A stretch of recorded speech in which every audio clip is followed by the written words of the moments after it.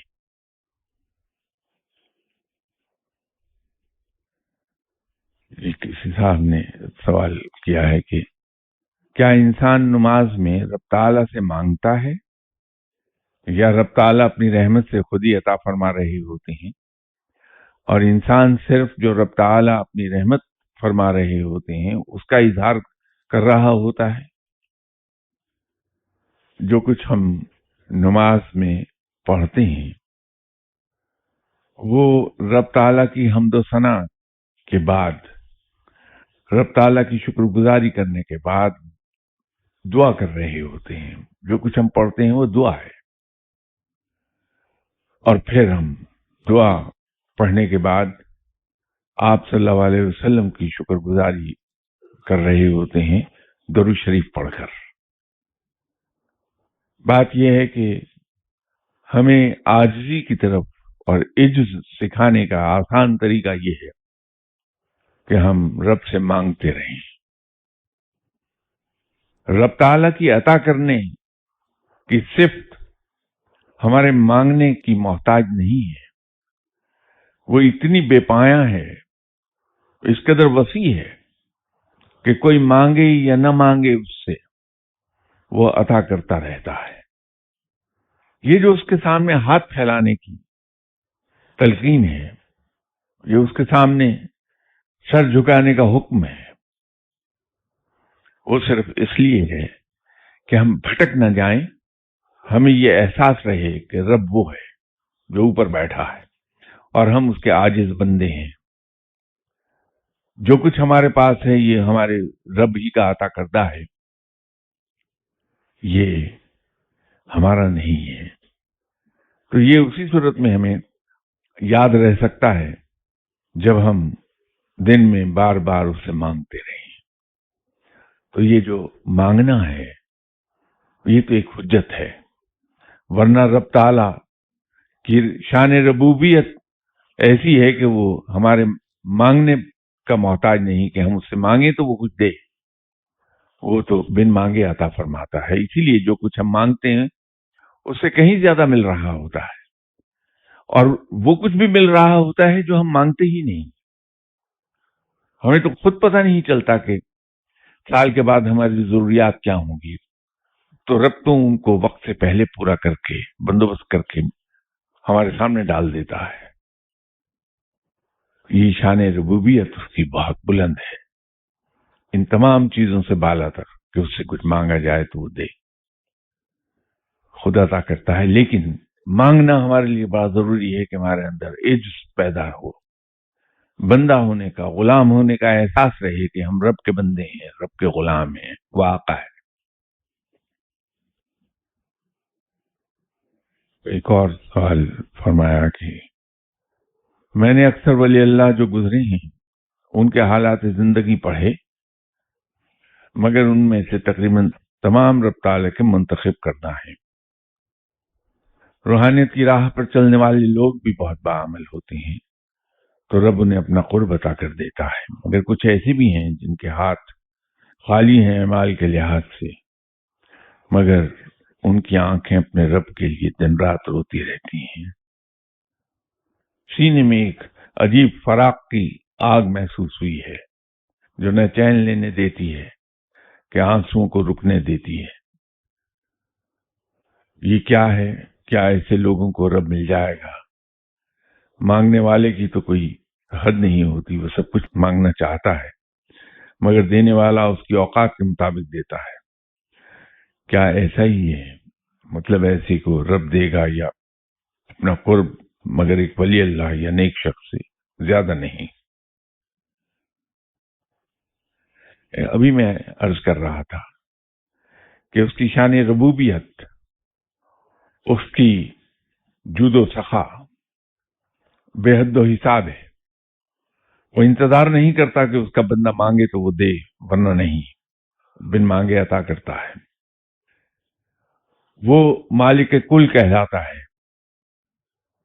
وہ اپنی مرضی کا مالک کہلاتا ہے. وہ کسی کو جواب دہ نہیں ہے. اس کی قدرت قواعد و ضوابط کی پابند نہیں، نہ اس کا آڈٹ ہوتا ہے کہ اس سے سوال پوچھا جائے کہ یہ کیوں دیا اور کیوں نہیں دیا. وہ ان تمام چیزوں سے بالا تر ہے.